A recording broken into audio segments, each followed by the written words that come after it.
अस्सलामुअलैकुम। Horror stories के एक न्यू एपिसोड के साथ मैं हूं Mazhar Malik. Thank you so much and love you so much आप सबके प्यार भरे फीडबैक का। आज की स्टोरी जो मैं आपको सुनाने जा रहा हूं ये मुझे बुशरा अमजद ने भेजी है। पहले वो सऊदी अरब में रहती थी, अब वो पाकिस्तान में शिफ्ट हो चुके हैं। वो कहती हैं कि उन्हें कुछ 2008 से माशाल्लाह वो मेरे शोज़ देख रही हैं और उनका वक्त कितना ज़बरदस्त गुजरता है। मैं उनका वॉइस बल्कि एंड में आपको उनकी अपनी वॉइस सुनाता हूँ जो उन्होंने वॉइस की है, क्योंकि जो मैं स्टोरी के बारे में अक्सर कहता हूँ ना कि मेरी नीयत ये है हॉरर स्टोरी के मुतालिक कि जो ये स्टोरी है ये लोगों को रिलैक्स कर रही है। लोग इससे खुशी फील करते हैं, अपनी टेंशन को, अपनी मुसीबत को, अपनी परेशानी को कुछ टाइम के लिए भूल जाते हैं। और मेरे लिए सबसे ज़बरदस्त बात है कि जो मेरी स्टोरी है लोगों को खुशी फराहम कर रही है। उनके दुख, मुसीबत, परेशानी, टेंशन, बीमारी को कुछ टाइम के लिए वो रिलैक्स कर देती है। वो अपनी परेशानियों को, बीमारियों को भूल के उस कहानी में इस तरह खो जाते हैं कि कहानी ख़त्म होने के बाद उनको एहसास होता है कि वो अपने घर पे हैं और इस जगह पे हैं। जब तक वो कहानी सुन रहे होते हैं उनको लगता है वो किसी और जहां में पहुंचे हुए थे। उनका राबता, उनकी कनेक्टिविटी, वो ऐसी जगह पे कनेक्ट हो जाते हैं जैसे वो इस बिस्तर पे, इस कुर्सी पे, अपने घर में चारपाई पे, बेड पे बैठे हुए तो वजूद वहीं पे बैठा हुआ था, लेकिन दिमागी तौर पे वो उस कहानी का हिस्सा बन के उसी ही लोकेशन पे पहुंच जाते हैं। आंखें बंद होती है और जब वापस आते हैं तो एहसास होता है कि मैं तो अपने घर पे, अपने ऑफिस में या अपनी किसी भी लोकेशन पे मौजूद हूँ, लेकिन इतना टाइम जब तक कहानी सुनी मैं कहीं और पहुँच गई थी या पहुँच गया था। तो कहानी खुशी का बायस बन रही है। यकीन मानिए मेरे लिए बहुत ज़्यादा खुशी की बात है। बुशरा अमजद कहती हैं कि जब मैं छोटी सी थी, पैदा हुई, तो सब मुझे जापानी गुड़िया कहते थे। अल्लाह ताला ने बहुत ही ज़्यादा खूबसूरत बनाया था। रंग बहुत खूबसूरत था, बाल गोल्डन कलर के थे। कुछ बच्चे वाकई बचपन में इतने खूबसूरत होते हैं कि बार बार, मैं यहाँ पे जिस मुल्क में हूँ, अमेरिका में, यहाँ पे तो बच्चे वाकई बहुत खूबसूरत, बच्चे वैसे ही खूबसूरत होते हैं, लेकिन वो इतने क्यूट, इतने खूबसूरत होते हैं। बच्चियाँ जो मैं देखता हूँ, स्पेशली छोटी छोटी, गोल मटोल सी, कोरी सी, और उनके गोल्डन कलर के बाल, और क्या बात है, ऐसे लगता है कि जन्नत का टुकड़ा किसी को देख लिया। जन्नत में से कोई फूल है अल्लाह ने जो नीचे ज़मीन पे उतार दिया है, और उसकी चलता हुआ उस फूल को मैं देख रहा हूँ। तो बच्चे तो ऐसे प्यारे होते हैं। तो कहती है मैं भी ऐसी ही अल्लाह ताला ने खूबसूरत बनाई थी, शक्ल व सूरत, रंग व रूप, और बाल जिनका कलर कुदरती अल्लाह ने गोल्डन किया था, कि सब जापानी गुड़िया कहते थे, सब बहुत ज़्यादा प्यार करते थे। अब मैं इतनी बड़ी हो गई थी कि अपने कज़न, अपने भाइयों के साथ, मतलब जो वहाँ उस छोटे से रसूलपुर, मैंने पता नहीं सही नाम बताना था या नहीं, आप मेंशन नहीं किया, मेरी बहन आप मेंशन करना भूल गई हैं, एक गांव जहाँ पे ये रहते थे उस वक्त, उसका नाम रसूलपुर था। तो वो कहती हैं कि वहाँ पे हम जहाँ पे खेलते थे, हमारे घर के साथ ही तालाब बने हुए थे। वहाँ पे नहर भी थी, लेकिन नहर के साथ तालाब थे जो सरकार ने बनाए हुए थे, सरकारी तालाब थे। जो बारिश का पानी होता था उनको उन तालाबों में जमा कर दिया जाता था, और उसी तालाब के साथ बहुत ज़्यादा दरख्त बने हुए थे। दरख्त इतना ज़्यादा थे और घने थे, एक के साथ एक जुड़ा हुआ दरख्त था कि हमारे घर के बिल्कुल करीब ही था। तो हम बच्चे वहीं पे रोज़ खेलने के लिए पहुँच जाते थे। हम वहाँ पे खेलते, वहाँ पे जो अंकल थे वो वहाँ पे, उनकी ड्यूटी थी सरकार की तरफ से, वो हमें अक्सर कहते थे बेटा यहाँ पे ना आया करो, बेटा यहाँ पे मत खेला करो। वो हमें मना करते थे। हम कोई शरारतें ऐसी तो नहीं करते थे कि कोई तकलीफ़ दे शरारत हो या कोई नुकसान कर रहे हों, वहाँ पे बस खेलते ही थे। लेकिन उनका वहाँ पे हमें रोकना और मना करना समझ नहीं आता था। शायद एक तो वजह ये हो सकती थी कि तालाब था, कि बच्चे कोई तालाब में ना गिर जाएं, नहर में ना गिर जाएं, छोटे छोटे थे हम लोग, लेकिन वो हमें हमेशा मना करते थे। अब बड़े हुए तो समझ आई है वो मना क्यों करते थे, क्योंकि वो जो जगह थी वो मशहूर थी, वो भारी जगह थी। लेकिन हमें क्या एहसास था, क्या भारी जगह होती है, क्या जिन्नात होते हैं, और खौफ क्या होता है, हमें तो कुछ भी पता नहीं था। तो हम सारे शाम को वहाँ चले जाते, कुछ देर वहाँ पे खेलते रहते, और उसके बाद घर वापस आ जाते कि एक शाम हम वहाँ पे खेलने के लिए गए, तो पहली दफ़ा मेरी आंखों ने जो मंज़र देखा,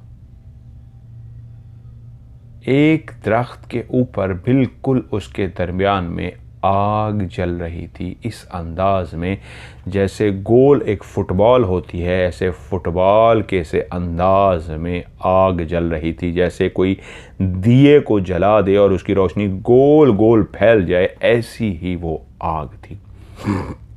मुझे याद है हमने एक आमों वाले बाग में शो किया था जहाँ पे चुड़ैल भी थी, अरसलान को घसीट के भी लेके गई थी, उसके उल्टे पाँव भी हमने रिकॉर्ड किए थे। तो वहाँ पे दरख्तों में आग मुसलसल हमें नज़र आई थी, देखते थे आग है और एकदम देखते थे गायब हो जाती थी, और वो आग हमने चलती हुई भी देखी थी। तो वो कहती है उसी तरह की सेम आग, वो कहती हैं कि मैंने देखा कि एक दरख्त के ऊपर आग है, जल रही है। इसी ही दरख्त के नीचे काफ़ी देर से हम खड़े थे, लेकिन उससे पहले ही हमें आग नज़र नहीं आई थी।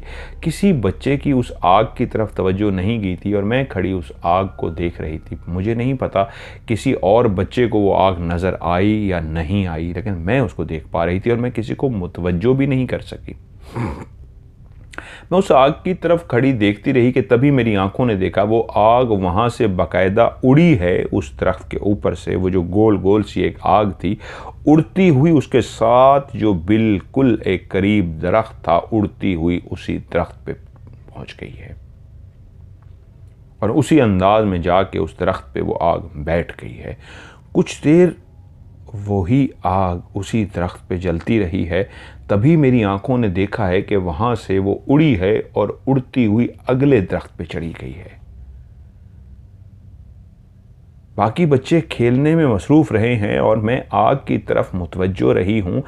एक दरख्त से दूसरे, तीसरे, चौथे, पाँचवें आग ऐसे चलती चलती मेरी आंखों से ओझल हो गई है। तभी मेरे एक कज़न ने मुझे बुलाया, बुशरा। तो मैं चौंकी, ऊपर देखा, अब आग कहीं नहीं थी और फिर मैं उनके साथ खेलना शुरू हो गई। इतना ज़रूर पता था कि ये आग है, उड़ती हुई गई है एक दरख्त से दूसरे दरख्त, लेकिन कोई खौफ नहीं आया, कोई टेंशन नहीं हुई, किसी से इस बात का जिक्र भी नहीं किया। कुछ देर वहाँ फिर कज़न के साथ खेलती रही और वहाँ से फिर हम अपने अपने घरों को चले गए। ये खेलने का सिलसिला हमारा इसी तरह जारी रहा कि कुछ दिनों के बाद फिर से हम वहीं पे खेल रहे थे कि तब उस दिन खेलते खेलते बच्चे आपस में भी खेलते थे और इस अंदाज में भी बच्चे वहाँ पे खेलते थे।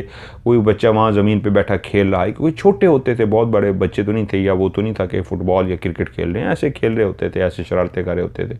कोई नीचे खेल रहा है, कोई मिट्टी के साथ खेल रहा है, तो दूर दूर भी चले जाते थे हम खेलने के लिए। तो मैं ऐसे खेलते खेलते उन दरख्तों के झुंड जो बना हुआ था, जहाँ पे दरख्त ही दरख्त थे, मैं खेलते खेलते वहाँ पे चली गई। और जब मैं उन दरख्तों के पीछे बिल्कुल नीचे पहुँच गई तो बाकी बच्चे उसी तरह खेलने में लगे हुए थे कि तभी मेरी निगाह ऊपर पड़ी। दरख्त के ऊपर एक बिल्कुल ब्लैक कलर का साया सा था, ऐसा लगता था जैसे धुआं धुआं सा हो। मुझे लगा फिर शायद कोई आग लगी है, उस आग की वजह से ऊपर धुआं है, लेकिन आग आज नहीं है। मैं धुएं को देख रही थी, लेकिन वो धुआं नहीं था, वो एक शैडो की तरह था। बच्ची थी, समझ नहीं पाई, तो मुझे एक धुआं सा महसूस हुआ, लेकिन वो एक साया सा था, बिल्कुल एक ऐसा साया जो कुछ देर वहां पे मौजूद रहा और उसके बाद दूसरे दरख्त की तरफ चला गया। और दूसरे दरख्त पे जाने के बाद वो गायब हो गया। मैं उस दरख्त के नीचे ही मौजूद रही और सोच रही थी ये मैंने क्या देखा है, एक अजीब से साये को देखा है और वो दूसरे दरख्त में गायब हो गया है। तभी एक और दरख्त पे मेरी निगाह पड़ी तो वहाँ पे मैंने जिस चीज़ को देखा वो लाल सुर्ख आंखों की तरह अजीब सा था। क्या था मैं नहीं समझ पाई। अब बड़ी हुई हूँ, ज़िंदगी में इतने तजर्बात हुए हैं कि अब क्लियर समझ आता है कि वो क्या था। उस लम्हे वो समझ नहीं आ सका। थी तो क्लियर वही मखलूक जिनको जिन्नात कहते हैं, लेकिन मैं नहीं समझ पा रही थी मैं क्या देख रही हूँ।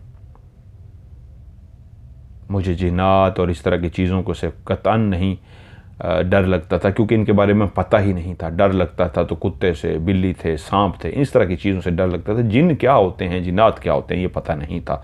तो उनको जब मैंने देखा तो वो एक दरख्त में नहीं, लाल सुर्ख उनकी आंखें थीं। आंखों से मुराद लाल लाल रोशनियाँ थीं और बाकी वो धुएं की तरह के वजूद थे। उनको मैंने काफ़ी दरख्तों पे देखा और मैं डर सी गई कि ये क्या मखलूक है, ये क्या है। और मैं डर के भाग के अपने बाकी जो लड़के लड़कियां खेल रहे थे उनके पास पहुंच गई, लेकिन उनसे किसी वही बात का जिक्र नहीं किया। उसके बाद हम बच्चे अपने घर तो चले गए, लेकिन उस रात में डर गई थी। मैं खाना वगैरह खा के जिस तरह बच्चे सो जाते हैं, मैं जिस कमरे में मुझे लिटाया जाता था वो एक अलग से कमरा था। वाले साहब एक नौकरी करते थे, तो मेरे लिए एक अलग कमरा था। मैं अपने कमरे में जाके लेट गई। जो वो कमरा था उसके बिल्कुल एक साइड पे जहाँ मैं लेटती थी, जिस तरह मेरी बिस्तर था, उसके बिल्कुल सामने एक रोशनदान सा बना हुआ था। आजकल तो रोशनदान नहीं होते, पहले घरों में रोशनदान स्पेशली बनाए जाते थे, ऊपर करके होते थे, छत के करीब ही होता था रोशनदान। उससे सुबह के टाइम रोशनी अंदर आती थी उन घरों के अंदर, क्योंकि पहला स्टाइल ये होता था, कमरे के आगे बरामदा होता था, बरामदे के आगे सहन होता था। और अगर आप सर्दियों में सो रहे हैं, दरवाज़ा बंद है सर्दी की वजह से, तो अंदर घुप अंधेरा होता था, तो सोर्स जो लाइट सूरज की रोशनी है उसके लिए वो रोशनदान बनाया जाता था। तो कहती है मैं अपने कमरे में जाकर सो गई। ये रात का कौन सा पहर था मुझे नहीं पता कि मेरी आंख खुल गई। जैसे ही मेरी आंख खुली तो मैं बेचैन हो गई कि मैं जाग क्यों गई हूं। कमरे में घुप अंधेरा नहीं था, हल्की हल्की रोशनी थी जो बाहर से आ रही थी। दरवाजा उस टाइम खुला हुआ था। मैं अपने बिस्तर पर लेटी सोच रही हूं मेरी आंख खुलने की वजह क्या है, कि तभी मेरी आंखें उस आवाज का पीछा करते हुए उस ऊपर बने रोशनदान की तरफ चली गई, जो बाकायदा खुला हुआ तो था, लेकिन उसकी लकड़ी से एक आवाज आई थी। मैंने आंखें उठा के ऊपर रोशनदान को देखा, तो तभी मैंने देखा कि रोशनदान में से एक काली स्याह बिल्ली, जिसने सिर्फ अभी अपना मुंह बाहर निकाला था, उसका बाकी वजूद बाहर ही था, वो रोशनदान से उसने अपना मुंह निकाला और सीधा मेरी तरफ उसने देखा। और उसके बाद वो बिल्ली उस रोशनदान से अंदर घुसना शुरू हो गई, यहाँ तक कि देखते ही देखते वो बिल्ली रोशनदान से अंदर पूरी घुस आई और उसने छलांग मार दी, और छलांग मार के बिल्कुल वो मेरे सामने आ गई। वो एक काली स्याह बिल्ली थी। जब वो रोशनदान से अंदर घुस रही थी तो लगता था कि वो एक नॉर्मल सी बिल्ली है, लेकिन जब वो पूरी बाहर निकल आई रोशनदान से, अंदर कमरे में दाखिल हो गई और उसने छलांग मार के नीचे आई, तो वो इतनी बड़ी बिल्ली थी कि मैं सोच भी नहीं सकती थी। वो इतनी बड़ी बिल्ली, पहली बात है, इतने छोटे से रोशनदान में से दाखिल कैसे हो गई? वो तो दाखिल हो ही नहीं सकती थी, उसका साइज इतना बड़ा था, वो इतनी मोटी, ताज़ी और तगड़ी बिल्ली थी। और मैं उस बिल्ली को देख रही हूँ, ये मुझे पता लग गया कि एक बिल्ली है, काली स्याह, बिल्कुल काली स्याह, अंदर दाखिल हो गई है और मेरे कमरे में आ गई है। मुझे उस बिल्ली से डर लग रहा था।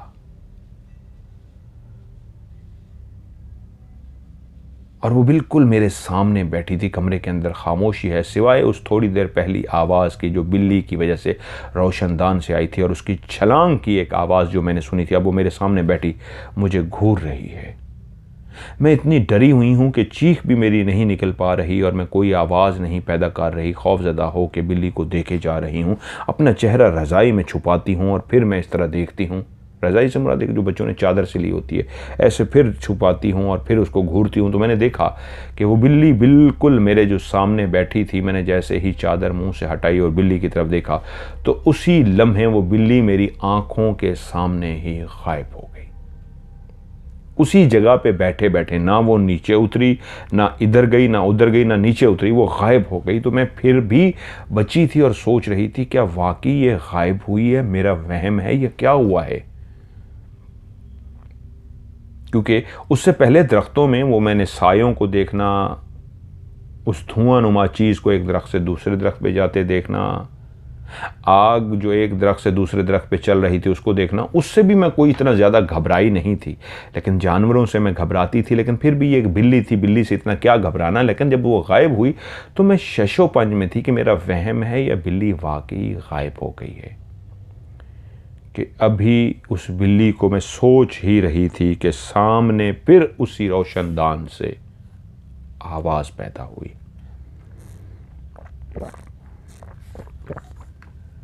और मैंने जैसे ही रोशनदान की तरफ देखा तो अब उसी ही रोशनदान में से एक मुंह जो बाहर निकला था वो एक काले स्याह कुत्ते का मुंह था।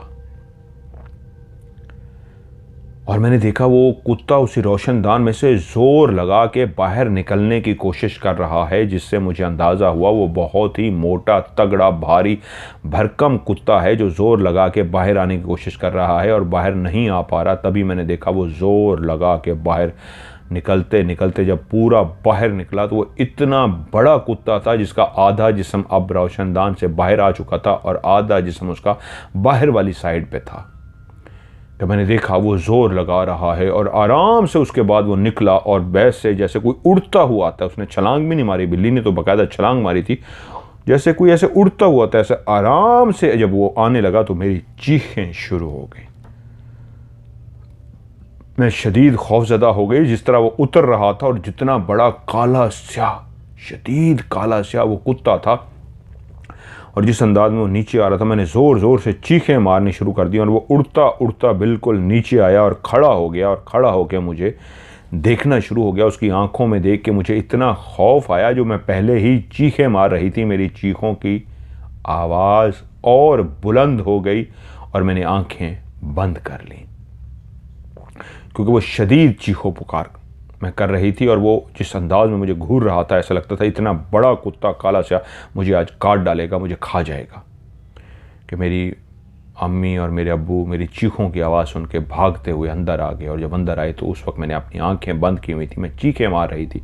उनने मुझे पकड़ा और बोली, बुशरा बुशरा क्या हुआ। उनका नाम भी ये रियल है, उन्होंने मुझे बताया नहीं, फर्जी लिखना है मैंने, इसलिए रियल ही बता रहा हूँ।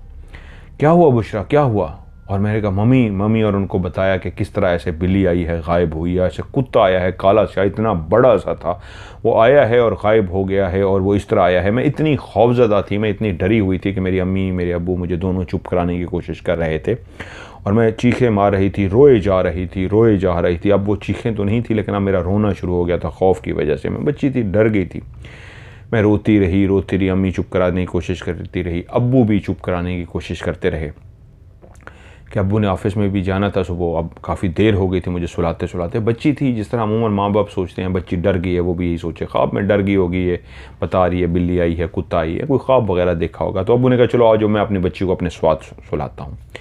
तो अब्बू मुझे उठा के अपने कमरे में ले गए, उन्होंने मुझे अपने साथ बिस्तर पर लिटा लिया कि ये चुप हो जाएगी। मैं थोड़ी देर के लिए खामोश भी हो गई, लेकिन उसी लम्हे मैंने जो मंजर देखा, एक काला स्याह नाग, सांप जिसको बोलते हैं स्नेक, काला स्याह सांप ऐसे फन फैलाए मैंने देखा मेरे पाँव के पास बैठा है। और मैंने जैसे ही उसको देखा, पापा साथ थे उसके बावजूद मैंने उसको देखा, वो सांप ऐसे बैठा है और जैसे ही उसको मैंने देखा वो फौरन नीचे हुआ और तेजी से चलता हुआ आके मेरे पेट के ऊपर आके ऐसे बैठ गया। मैं पापा के बिल्कुल पास होने के बावजूद जोर जोर से मैंने चीखें मारनी शुरू कर दी, पापा पापा सांप, पापा सांप। पापा ने मुझे फिर झंझोड़ा, क्या हुआ क्या हुआ बुशरा, क्या हुआ, कहाँ है सांप, कहाँ है सांप। ये मेरे पेट पे बैठा हुआ है, मेरे पेट पे बैठा हुआ है। उनको शायद वो नज़र नहीं आ रहा था, मुझे क्लियर नज़र आ रहा था। कहाँ है, मैं कहूँ ये देखें मेरे पेट पे बैठा हुआ है, वो पेट पे देखें कहाँ है, नहीं है नहीं है बेटा, नहीं है, कुछ भी नहीं है। मैं चीखें मारूं, मम्मी पास आ गई, कहती हैं क्या हुआ है, नहीं है बेटा नहीं है, वो अभी तक बैठा हुआ है।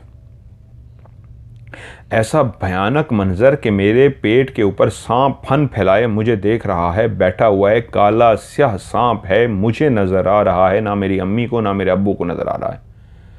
और मैं रोई जा रही हूँ, चीखें मार रहा हूँ, मम्मी सांप, ये देखें सांप है। तो मेरी अम्मी ने बाकायदा कहा कहाँ है कहाँ है। मैंने कहा ये मेरे पेट पे बैठा है। उन्होंने हाथ से यूं यूं किया पेट के ऊपर, ये देखो कहाँ है। और जब मेरी मम्मी हाथ से यूं यूं कर रही थी तो उनका हाथ उस सांप के अंदर से गुजर जाता था। जब वो हाथ भी हिला रही थी तब भी वो सांप वहाँ पे मौजूद था, लेकिन मेरी अम्मी का हाथ उसके अंदर से गुजर रहा था। मैं फिर भी चीखें मारती रही। मेरी अम्मी ने कहा अच्छा ठीक है, आंखें बंद कर लो, आंखें बंद कर लो, कुछ नहीं कहता तुम्हें, ये आंखें बंद कर लो। क्योंकि मैं मुसलसल बजिद थी, ये बैठा है।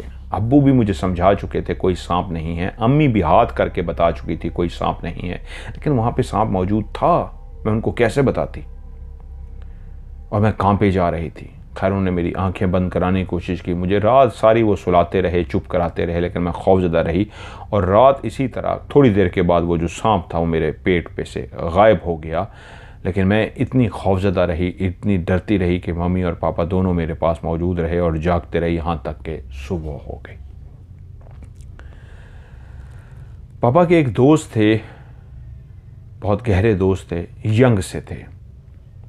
वो रूहानियत जानते थे, अमलियात वगैरह करते थे, लोग उनके पास जाते भी थे और उनसे इलाज वगैरह अपना कराते भी थे। उनका ये फील्ड नहीं थी, काम तो वो ज़िंदगी में कुछ और करते थे, लेकिन क्योंकि वज़ाइफ, रूहानियत और ये सारी चीज़ें करते रहते थे, इसलिए वो लोगों की मदद करते। इसलिए किसी को भी कोई मसला होता जादू का, जिन्नात का, तावीज़ात का, तो वो उनके पास जाते, वो मसला हल कर देते थे। उस दिन सुबह ही सुबह वो घर आ गए। पापा भी बहुत शदीद परेशान थे, मैं रात सारी जागती रही थी, रोती रही थी। जब उनके दोस्त आ गए तो पापा हैरान हुए कि यार आज तुम सुबह ही सुबह आ गए, शुक्र है यार, मुझे आज तुम्हारे पास आने वाला था, बच्ची ने तो परेशान करके रख दिया है, क्या हुआ।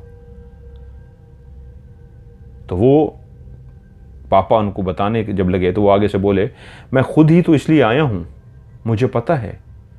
पापा बोले क्या पता है। कि हाँ वही जो तुम मुझे बताने के लिए बताना चाह रहे हो, तभी तो आज सुबह उठते ही मैं तुम्हारे घर पहुंच गया हूँ, मुझे सब हालात का पता है। तुम्हारी बच्ची ने तो सिर्फ एक झलक देखी है। पापा एकदम हैरान हो गए। अभी तक मेरे पापा ने उनको कुछ भी नहीं बताया था, सिर्फ इतना कहा था कि शुक्र है तुम आ गए यार, मैं तुमसे आज मिलने ही आने वाला था। तो आगे से फौरन बोल पड़े हाँ मुझे पता है तुम क्यों आने वाले थे, तुम्हारी बेटी डर गई है ना। उसने सिर्फ एक झलक देखी है, वो उसका वहम नहीं है। तुम जो समझ रहे हो वो ख्वाब में डर गई है या क्या डरती रही है, उसने झलक देख ली है, वो उसका वहम नहीं है। तो मेरे पापा हैरान हो गए कि इनको कैसे पता लग गया। तो पापा ने कहा क्या तुम सब जानते हो। उसने कहा हाँ मुझे सब पता है। पापा फिर भी उनको बताने लगे कि यार इसका इलाज करो, क्योंकि रात सारी वो रोती रही है, कभी कुत्ता आ जाता था, कभी बिल्ली आ जाती थी, और सांप तो उसके ऊपर बैठा रहा है, वो डरती रही है। तो आगे से मुस्कुराया और कहा मैं दम कर देता हूँ, वो ठीक भी हो जाएगी, लेकिन ये मेरा आखिरी दम होगा, फिर मैं दम कभी नहीं करूँगा। तो पापा का दोस्त था, बेस्ट फ्रेंड था। पापा हंस पड़े और कहे यार क्या इस तरह की बातें करे, छड़ इन गल्लां कि छोड़ो इन बातों को यार, आखिरी दम नहीं करूँगा, क्या हो गया है, दम करते हो, अच्छा काम है, तुम करते रहा करो, ये तो कोई ऐसी बात नहीं है आखिरी करूँगा, ऐसे ही जज्बाती बातें ना करो कि तुम दम नहीं किया करोगे उसके बाद ये आखिरी दम है, चलो दम करो, परेशान मत हो। पता नहीं ऐसी क्या वजह थी कि जो वो पापा को कहने जा रहे थे कि मैं उसके बाद दम नहीं करूँगा, छोड़ दूंगा, क्या पता नहीं क्या था। लेकिन पापा ने उस तरह मजाक में उनको टाल दिया कि यार इस तरह जज्बाती बातें नहीं करते होते, करते रहना, ये तो नेक काम है, लोगों की मदद करना। खैर उसके बाद उनको मेरे पास लेके आए, वो खड़े हुए, मुझे उन्होंने देखा। पापा ने उनको बता तो दिया था, लेकिन ख़ुद ही उन्होंने कह दिया था कि मैं सब जानता हूँ, मुझे सब पता है। वहाँ पर खड़े हुए, थोड़ी देर उन्होंने वहाँ पर पढ़ाई की, पढ़ते रहे, कुछ नहीं बोले, और पढ़ने के बाद कहा अब मैं चलता हूँ, और फौरन वहाँ से चले गए।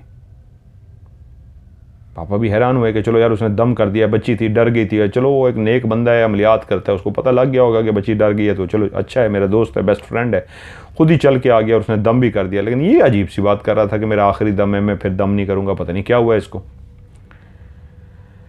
मैं बेहतर फील कर रही थी, मैं बेहतर हो गई, और मम्मी मुझे खिलाने पिलाने में लग गई, ध्यान करने में लग गई। पापा ने भी उस दिन छुट्टी कर ली कि यार बच्ची, मैं सोए नहीं थे कि बच्ची का मसला इस तरह है। तो असर का टाइम था कि असर के टाइम पापा को ख़बर मिली, वो पापा के जो दोस्त दम करके गए थे वो फौत हो गए थे। और पापा एकदम से शॉक्ड हो गए कि ये कैसे पॉसिबल है। और पता लगा ये खबर सच थी।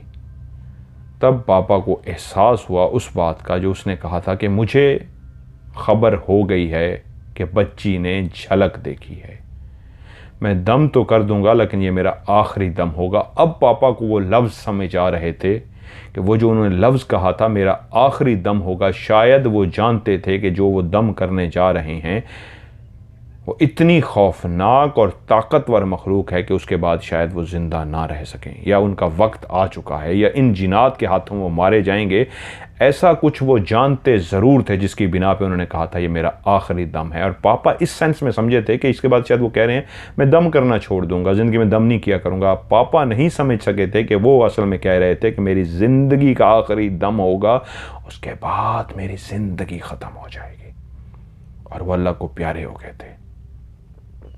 उस दिन उन्होंने जो दम किया था बहुत मुख्तसर सा किया था। उस दम करने से मुझे कुछ फ़ायदा ज़रूर हुआ था। मैं नहीं जानती थी या मेरे पापा भी नहीं जानते थे, वो अपना काम मुकम्मल नहीं कर सके थे, लेकिन इतना ज़रूर कर दिया था कि उनके दम ने मेरी ज़िंदगी में काफ़ी फ़र्क डाल दिया।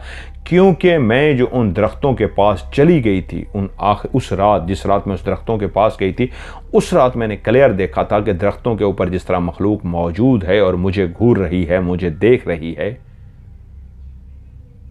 तो बस उसी रात वो मखलूक मेरे घर रोशनदान के ज़रिए पहुंच गई थी। खैर, वो अल्लाह को प्यारे हो गई, ये हमारे लिए बहुत ज़्यादा दुख की बात थी। वहीं पे हमारे घर के साथ एक स्कूल था, बच्चों का स्कूल, जहाँ पे हम पढ़ने जाते थे। ये भी बिल्कुल घर के पास ही था। वहीं पे हम पढ़ते थे, खेलते भी रहते थे, घर के बिल्कुल पास था। बच्चे थे, हम चले जाते थे, खेलते थे।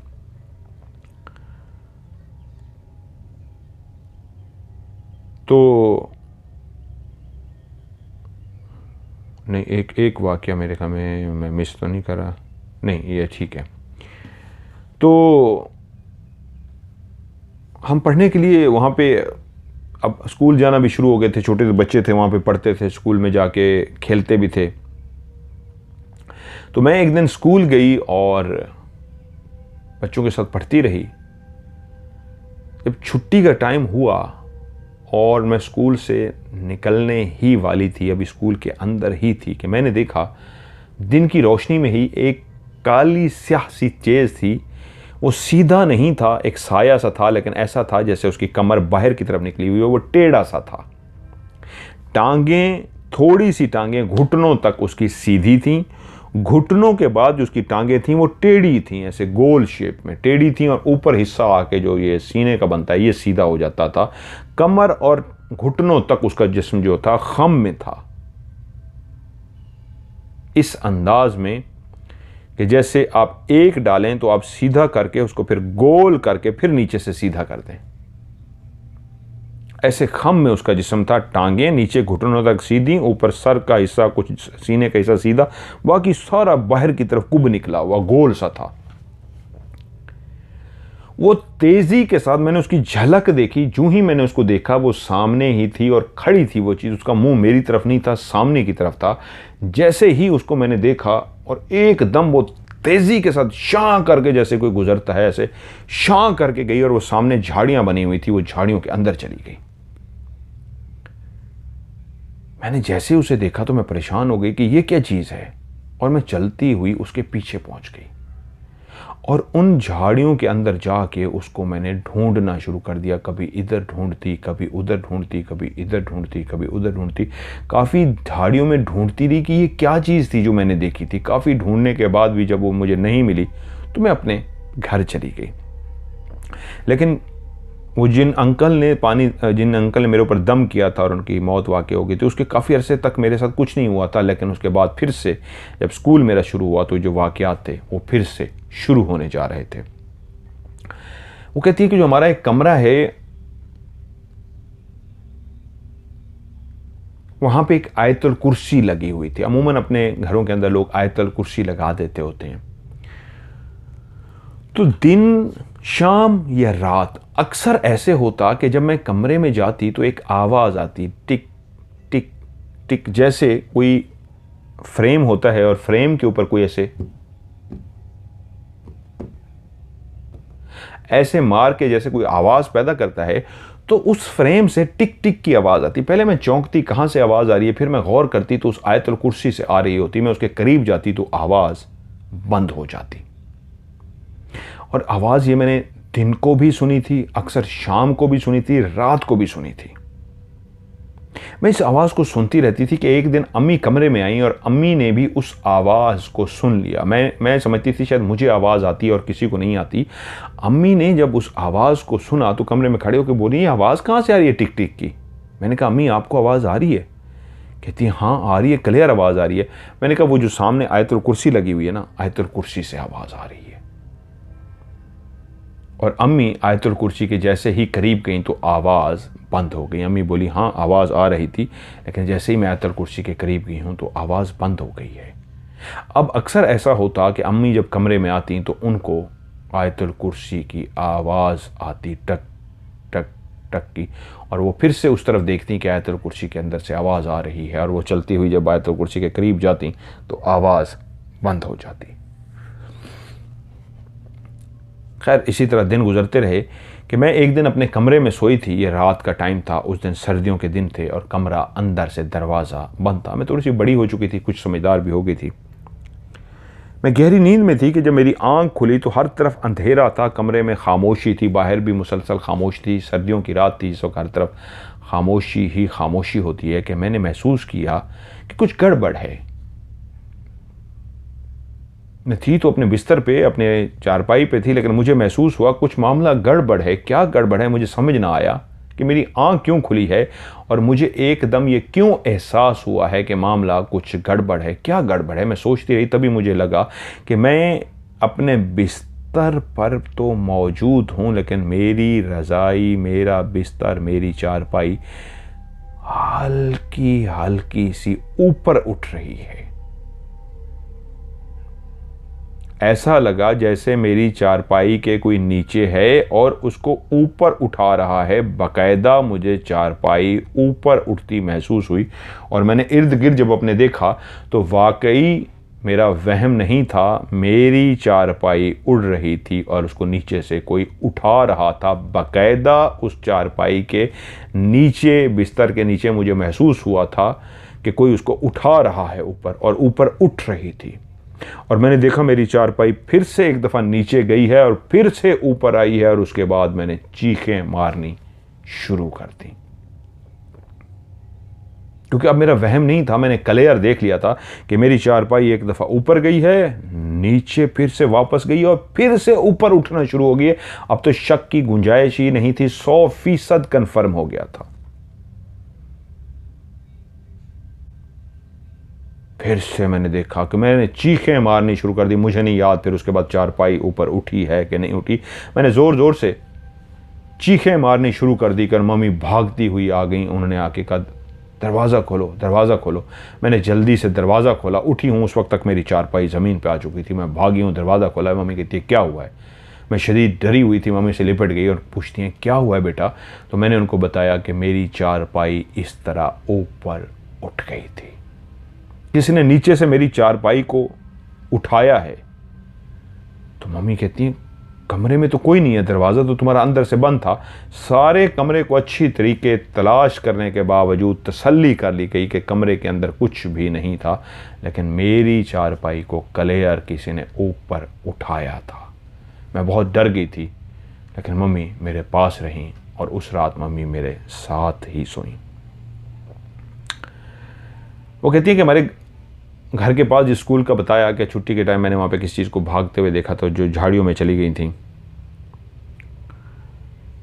तो उन दिनों में छुट्टियाँ हुई थी, स्कूल में कोई भी नहीं था। स्कूल में जब छुट्टियाँ हो जाती थी तो स्कूल के जितने भी कमरे होते थे वो सारे लॉक कर दिए जाते थे। कुर्सियाँ, टेबल, मेज़ सब कुछ कमरों के अंदर रखा होता था। छुट्टियाँ थी, स्कूल बिल्कुल घर के पास था, तो हम बच्चे निकलते और दरवाज़ा उसका खुला होता था। हम अंदर चले जाते, खेलते थे। क्लासरूम सारे बंद होते थे। तो एक दिन हमारी जो टीचर्स थी वो आ गईं, उन्होंने अमरूद पकड़े हुए थे, शायद उन्होंने अमरूद खाने थे, वो अंदर आ गईं। तो हम बच्चे भी वहीं पे खेल रहे थे। अब बैठने के लिए कोई जगह नहीं थी, वो शायद वहीं पे बैठना चाह रही थी कि चलो स्कूल बंद है, कोई बात नहीं, स्कूल में ही बैठ के अमरूद वगैरह खा लेते हैं, गपशप कर लेते हैं। तो उन्होंने कहा, बुशरा जाओ अपने घर से कुर्सी उठा के ले आओ और अपने कज़न से कहो वो भी 1-2 कुर्सियाँ उठा के ले आए। प्लास्टिक की जिस तरह कुर्सियाँ होती हैं बच्चे उठा लेते हैं। मैंने कहा जी मिस। मैं घर गई, मैं अपने कज़न लोगों को भी कहा कि वो टीचर कह रही हैं कुर्सी उठानी है, 1-2 कुर्सियाँ उठाएं और उधर लेके चलते हैं। तो हमने वहाँ पे 2-3 कज़न जितने भी थे, हमने सारे इकट्ठे हुए, कुर्सियाँ 2-3 उठाई और हम लेकर, थोड़ी हमें देर लग गई जमा होते हुए, इधर उधर बात करते हुए, कज़न को इकट्ठा करते हुए कि तुम भी आओ कुर्सी उठानी है। कुर्सियाँ उठा के हम, प्लास्टिक वाली हल्की सी थी, हम स्कूल के अंदर पहुँचे तो हमारी टीचर्स वहाँ से चली गई थी। हम जो खेलते थे अंदर जाके स्कूल के नहीं खेलते थे, बाहर खेलते रहते थे और बाहर ही खेल रहे थे। हमारी टीचर्स ने हमें आके कहा था कुर्सियाँ ला दो और उन्होंने स्कूल खोल दिया था। हम कुर्सियाँ तो ले आए लेकिन हमारी टीचर चली गई थी, वो दरवाज़ा खुला हुआ था। तो हम अंदर चले गए, कुर्सियाँ जाके रखें, टीचर को आवाज़ दी, टीचर नहीं थी, वो चली गई। तो हमने कहा चलें हम खेलना शुरू कर देते हैं। अब हमने कुर्सियाँ रखी, स्कूल खुल चुका था, हम बच्चे वहीं पर खेलना शुरू हो गए। हम वहाँ पे खेल रहे थे, काफ़ी देर वहाँ पे खेलते रहे कि मेरी निगाह ऊपर छत पे पड़ी, स्कूल के ऊपर एक मेंढक जिसका साइज एक हाथ जितना बड़ा था, लेकिन उसका जो मुंह था वो काफ़ी ज़्यादा बड़ा था। मेंढक का मुंह इतना बड़ा नहीं होता, नज़र नहीं आता। जिसामत तो उसकी छोटी थी लेकिन उसका मुंह काफ़ी बड़ा था। वो छत पे बैठा था। मैंने अपनी कज़न से कहा वो देखो इतना बड़ा मेंढक बैठा हुआ है ऊपर छत पे। मेरी कज़न लोगों ने भी ऊपर देखा और वो हैरान रह गई कि तभी मेरी आंखों ने देखा कि वो जो मेंढक बड़ा सा था, जो अजीबो गरीब सा था, जिसका सर काफ़ी बड़ा था और इतना बड़ा मेंढक हमने नहीं देखा था, कि वहीं देखते ही देखते वो आंखों के सामने जो मेंढक था वो और बड़ा हो गया। इतना बड़ा हो गया जितना कि एक खरगोश होता है छोटा सा, इतना बड़ा हो गया। वहीं बैठे बैठे ही बड़ा हो गया, एक खरगोश जितना बड़ा हो गया कि हम बच्चों ने देखा और चीखें मारते हुए वहाँ से हम भाग पड़े। क्योंकि देखने वाली अब मैं अकेली नहीं थी, मेरे साथ खेलती हुई कज़न ने भी देखा था। वो काफ़ी बड़ा हो गया था और हमारी आंखों के सामने हुआ था और सारे हम चीखें मारते हुए जब घर पहुँचे तो उन्होंने कहा क्या हुआ है। तो हम बच्चों ने बताया कि इस तरह मेंढक था और वो खुद से इतना बड़ा होता गया और उसका सर बहुत बड़ा था। तब हमें घर वालों ने मना किया कि आज के बाद आप लोगों ने अकेले यहाँ बिल्कुल नहीं जाना, सख्ती से मना कर दिया। क्योंकि हमें बाद में पता लगा उस स्कूल के अंदर कई वाक़यात थे जो हो चुके थे। उस स्कूल के अंदर कई लोगों ने वहाँ बहुत कुछ देखा था, रातों को देखा था, उसकी छत पे देखा था, अंदर बाकायदा सायों को घूमते फिरते मूव करते देखा था। रात के टाइम पे अंदर खिड़कियों के खुलने बंद होने की आवाज़ आई थी। क्लासरूम थे, इस तरह की आवाज़ें आती थी जैसे बच्चे रात के टाइम बैठे पढ़ रहे हों। ऐसे जैसे बेंचों को, कुर्सियों को अंदर रात के टाइम कोई घसीट रहा हो। मुख्तलिफ वाक़यात उस स्कूल में जो हुए थे, लोग इस वजह से स्कूल में रात के टाइम उसके करीब से गुज़रते हुए भी डरते थे। जब दिन की रोशनी हो जाती है, सूरज की किरणें हर तरफ फैल जाती हैं, खौफ ख़त्म हो जाता है। सूरज की रोशनी हर खौफ को ख़त्म कर देती है। रात की काली चादर जैसे ही हर तरफ फैल जाती है तो एक खौफ का माहौल बन जाता है। और जैसे ही स्कूल के ऊपर रात की तारीकी, रात की काली चादर फैलती थी तो इस स्कूल में ऐसे लगता था जैसे क्लासें फिर से शुरू हो गई हों।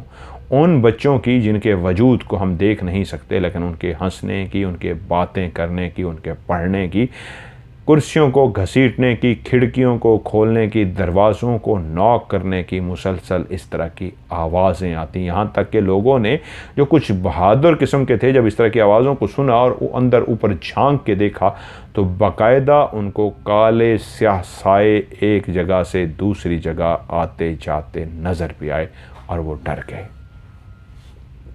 हमें नहीं पता था, हम बच्चे थे, लेकिन हमने जब वो मेंढक देखा तो हम बहुत ज़्यादा डर गए थे और घर वालों ने हमें सख्ती से मना कर दिया कि उसके बाद आप लोगों ने वहाँ पे नहीं जाना। वो कहती हैं कि रसूलपुर जो गांव था वहाँ पे और भी वाक़यात, मैं आगे आपको सुनाऊँ था वाक़यात रसूलपुर के, जो मैं आपको आगे सुनाऊँगा। कि वहाँ से फिर हम शहर की ज़िंदगी में, करीबी एक छोटा सा शहर था, वहाँ पे हम शिफ्ट हो गए। वो कहती हैं कि जब हम शहर आ गए तो अब मैं बड़ी भी हो गई थी, लेकिन वहाँ पे फिर मेरे साथ एक नया मसला जो शुरू हुआ वो था एक लाइट। पहली दफ़ा मुझे महसूस हुआ कि वो सामने एक लाइट सी है, अजीब सी लाइट चल रही है दीवार के बिल्कुल साथ। एक लाइट का गोला सा है जो चमक रहा है, लेकिन बिल्कुल गोल सा गोला सा है, सफ़ेद रोशनी उसके अंदर से निकल रही है, वो सामने दीवार के पास है। मैं चौंक गई कि ये क्या है।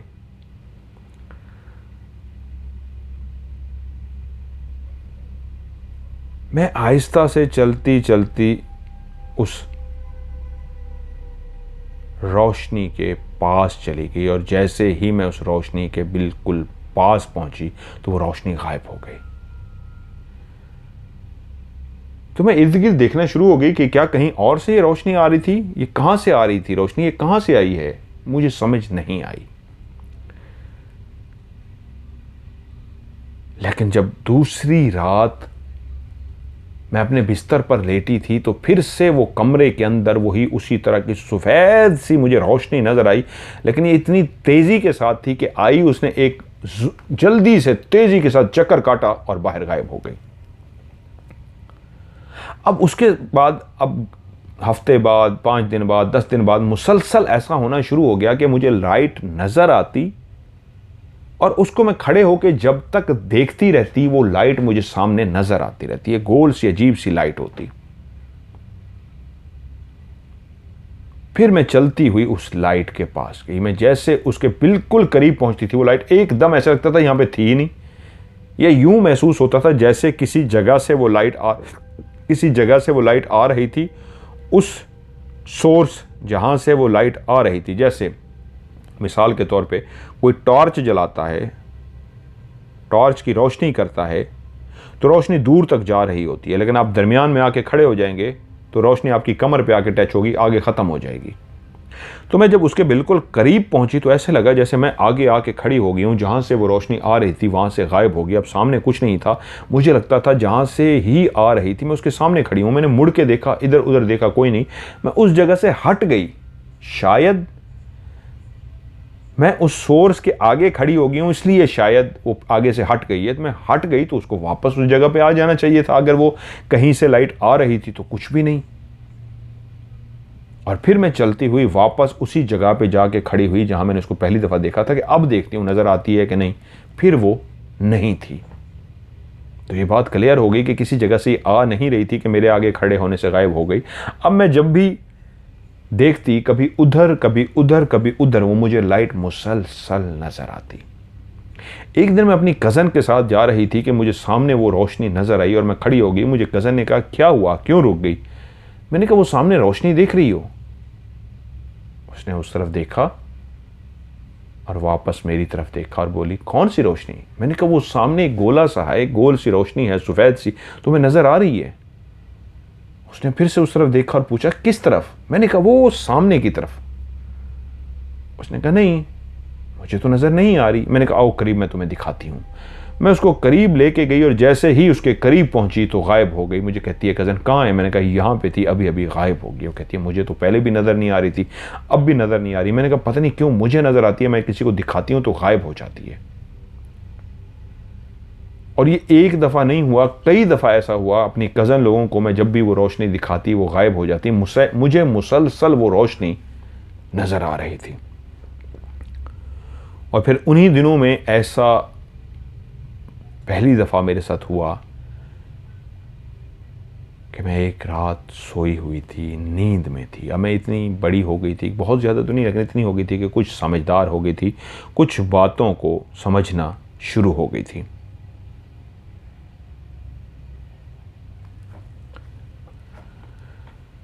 मेरी रात को आंख खुली और मैंने जैसे ही आँख खोली तो मुझे लगा कि कोई मेरे कान में मुसलसल बोल रहा था, जिसकी वजह से मेरी आँख खुल गई। मैंने आँख खोलते ही उसी साइड पे गर्दन मोड़ी जिस साइड से बातें करने की आवाज़ आ रही थी। कोई मुसलसल मेरे कान में कुछ बोल रहा था, ऐसा बोल रहा था जिसको मैं समझ नहीं सकती थी कि वो क्या बोल रहा है।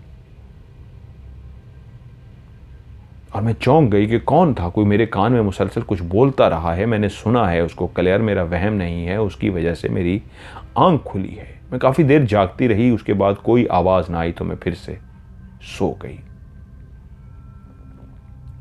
अगली रात फिर से मेरी आँख खुल गई, और ना सिर्फ मेरी आँख खुली बल्कि कोई बिल्कुल मेरे बिल्कुल पास आहिस्ता आहिस्ता दबी दबी आवाज में हंस रहा था।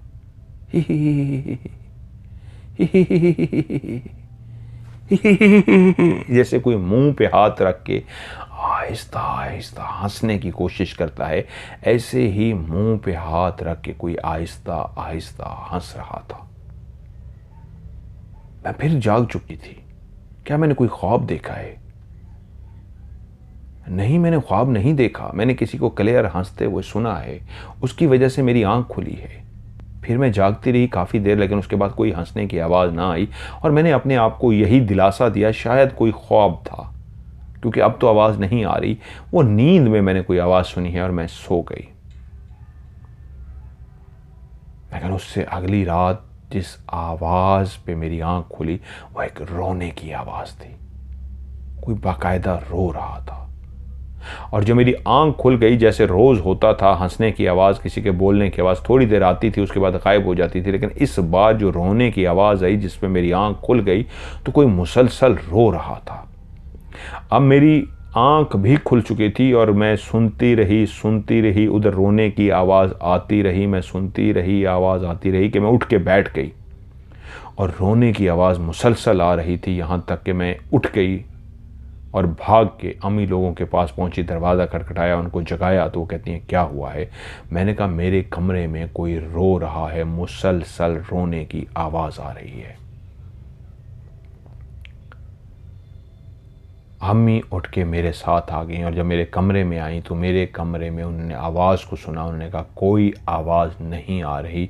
मैं अपनी अम्मी से बोली, अम्मी अभी भी रोने की आवाज़ आ रही है, क्लियर एक रोने की आवाज़ आ रही है, आपको आवाज़ नहीं आ रही? देख लिया मैंने, कोई है नहीं, लेकिन मैंने किसी को देख लिया। कमरे में मैं अकेला हूँ, लेकिन जिस तरह मैंने कहा ना कहानी बैठ के सुनते हैं, फिर से इधर से मेरी आँख चली गई, मैंने देख लिया। तो हो सकता है आपके साथ भी ये कहानी बैठ के सुनते हो, तो ये अच्छे हैं, ये फ़ायदा देने वाले हैं, ये नुकसान देने वाले नहीं। जो बुरे जिनात होते हैं वो खाने नहीं सुनते, अच्छे वाले सुनते हैं और ये फ़ायदा भी देते हैं। अगर आपको महसूस होता है तो आप खुशकिस्मत हैं, आपको फ़ायदा देंगे। तो मेरी अम्मी ने कहा मुझे तो कोई आवाज़ नहीं आ रही, जबकि उस वक्त भी मुझे क्लियर एक रोने की आवाज़ आ रही थी। और मैंने कहा मम्मी मुझे तो क्लियर एक रोने की आवाज़ अभी भी आ रही है। मेरे मम्मी ने कहा नहीं बेटा मुझे नहीं आ रही। और फिर अक्सर ऐसा होता, मुझे रोने की आवाज़ आती, लेकिन मेरी मम्मी या पापा को मैं बताती तो उनको रोने की आवाज़ नहीं सुनाई देती थी। कभी कभी शाम को हंसने की भी आवाज़ आती, और मैं कहता आपको हंसने की आवाज़ आ रही है, क्लियर ये आवाज़ आ रही है? वो कहते नहीं हमें नहीं आ रही है। अब वो हंसने या रोने की जो भी आवाज़ थी सिर्फ मैं अकेली सुन पा रही थी, और किसी को भी आवाज़ नहीं आ रही थी। उस हंसने रोने और मेरे कान में जो बातें करने की आवाज़ थी, जो सिर्फ मुझे सुनाई दे रही थी, मेरे माँ बाप या किसी और को नहीं, तो उसके बाद उस वक्त तो मुझे ऐसा लगता था जैसे नींद की सी हालत है। अब बड़े होके एहसास होता है वो नींद नहीं थी। मेरी आँखों को इस अंदाज में बंद कर दिया जाता था कि लगे नींद है, लेकिन हकीकत में वो मुझे अपने साथ लेकर जाते थे। मैं जब रात को अपने बिस्तर पर सो जाती थी तो उसके बाद महसूस यही होता था कि मैं नींद की आगोश में चली गई हूँ, और उसके बाद मैं देखती किसी ने मेरा हाथ पकड़ा है, और मेरा हाथ पकड़ के मुझे वो लेकर जा रहे हैं। मैं उनके साथ चलती चलती बहुत दूर पहुंच जाती। वहाँ पे बहुत से बागात होते, वहाँ पे बहुत ज़्यादा खाने पीने के फ्रूट लगे होते, ऐसे फ्रूट जिनको हमने सिर्फ दुकानों में, रेडियो पे देखा था, उनको कभी हकीकत में दरख्तों पे आज तक नहीं देखा था। लेकिन जानती तो थी कि ये दरख्तों पे फल लगते हैं, तो वो फलदार दरख्त होते। मैं वहाँ उनके साथ पहुँचती, मैं फल तोड़ती थी और वो मैं फल खाती थी। कभी मैं सेब खा रही होती थी, और किसी रात मेरा हाथ पकड़ के लेके जाते तो एक ऐसा बाग होता जहाँ पे अंगूर ही अंगूर लगे होते, और मैं वहाँ पे अंगूर खाती। कभी नाशपाती के दरख्त के पास मुझे लेके जाते, मुख्तलिफ जगहों पे मुझे लेके जाते। रात को मैं वहाँ घूमती, उनके साथ फिरती, और जब सुबह मेरी आंख खुलती तो मुझे लगता कि मैंने एक ख्वाब देखा है, और उस ख्वाब में आज मैं किसी बाग में गई हूँ, फ़लाँ चीज़ खा के आई हूँ, आज मैं फ़लाँ बाग में गई हूँ, फ़लाँ चीज़ खा के आई हूँ। एक रात ऐसा ही हुआ। मैं अपने बिस्तर पर सोने के लिए लेट गई और थोड़ी देर के बाद मैं सो गई। फिर से मैंने एक ख्वाब देखा। बहुत ज़्यादा लोग हैं जिनके चेहरे अजीबो गरीब हैं। उनकी टांगें बिल्कुल कमज़ोर कमज़ोर सी हैं, अजीब से उनके पाँव हैं। मैं उन सब के साथ फिर रही हूँ। वो मुझे लेके एक मुख्तलिफ़ बाज़ारों से, मुख्तलिफ़ जगहों से गुज़र रहे हैं। वो अजीबो गरीब जगह हैं, अजीबो गरीब दुकानें हैं, अजीबो गरीब माहौल है कि मैं वहाँ पे एक ऐसी जगह पे पहुँचती हूँ जहाँ पे एक दरख्त लगा हुआ है। मैं उस दरख्त के नीचे खड़ी हो जाती हूँ तो उस दरख्त के नीचे सेब लटके हुए हैं, बहुत नीचे नीचे हैं, यहाँ तक कि मैं एक सेब के पास पहुँचती हूँ, उस सेब को तोड़ लेती हूँ। उस सेब को तोड़ने के बाद मैं उस सेब को खाना शुरू कर देती हूँ। मैं जब पूरा सेब खा लेती हूँ तो मेरे मुंह में उस सेब के ऊपर जो एक सख्त छिलका सा होता है, तो मैं उस छिलके को कुछ ज़ुबान में इधर उधर दांतों में फंस गया हुआ है करके मैं कुछ छिलके जैसे थूकते हैं बाहर, कुछ छिलके मैं बाहर की तरफ थूक रही हूँ। और मैंने उन छिलकों को थूका कि मेरी सुबह आँख खुल गई। और जैसे ही मेरी आंख खुली तो मैंने इस बात को पहले पहले नोट किया कि आंख खुलते ही मैंने जो पहली हरकत की थी, थूका था। एकदम मुझे याद आया मैंने थूका क्यों है। ओह, मैं कुछ लोगों के साथ थी। हाँ, बाग था, सेब, यस, मैंने सेब तोड़ा था, सेब खाया था और सेब के छिलके में तोड़ रही थी, थूक रही थी। यस, इसलिए मैं अभी थूक रही हूँ। एकदम से मेरे मुंह में जायका महसूस हुआ कि अभी अभी मैंने सेब खाया है। मेरे मुंह के अंदर सेब का ही जायका है। और तभी मैंने ज़बान फेरी दांतों के अंदर, तो मुझे महसूस हुआ कि मेरे दांतों के अंदर कुछ चीज़ फंसी हुई है, जिस तरह होती है ऐसे कुछ फंसा हुआ है। मैंने अपनी ज़ुबान से उसको हटाया और जैसे थूकने लगी तो उसको मैंने उंगली पे ऐसे उठा के देखा तो जिस कलर का मैंने ग्रीन कलर का वो सेब देखा था और उसका जो छिलका था, वही मेरे मुंह से सेब का छिलका निकला था। और मेरी उंगली पे मैंने क्लेयर देखा। क्लेयर एक सेब का छिलका है जो मेरे मुंह में था और उसको मैं थूक रही थी। और आंख भी उसी थूकने से खुली थी और मुंह के अंदर जायका भी सेब का था और थूक भी सेब के छिलकों को रही थी। एंड पे निकला भी सेब का छिलका था। और तभी मैं हैरान हुई, वो तो मैंने ख्वाब देखा है, लेकिन क्या रात मैंने कोई सेब खाया था? नहीं, मुझे तो काफ़ी दिन हो गए मैंने सेब नहीं खाया। बल्कि ये वाला जो मैंने सेब खाया ये शायद काफ़ी दिनों से नज़र भी नहीं आया, शायद इसका मौसम नहीं है। आजकल तो मतलब हर तरह का फल, बेमौसमी फल भी मिल जाता है। पहले दौर में मौसम के हिसाब से फल होते थे। ये सेब आएंगे इस मौसम में, ये फ्रूट आएगा इस मौसम में, माल्टा आएगा इस मौसम में, आम आएंगे। अब हर मौसम में मिल जाते हैं। तो उस वक्त सेब भी नहीं थे। तो अब मुझे याद आया कि मैंने तो ख्वाब में सेब को खाते हुए देखा और सेब थूक रही हूँ। अभी तो सेब का मौसम ही नहीं है। और मैंने उठ के ये सारा ख्वाब, ये सारी बात अपने वालिदैन को बताई तो वो हंस पड़े और बोले, तुमने कहाँ से सेब खा लिया? सेब का तो मौसम ही नहीं है, सेब को तो आने में अभी काफ़ी देर है, अभी तो सेब भी नहीं है। बेटा तुमने ख्वाब देखा होगा। लेकिन मैं अच्छी तरीके जानती थी कि मेरे मुंह के अंदर जायका था, बाकायदा वो ख्वाब नहीं देखा था।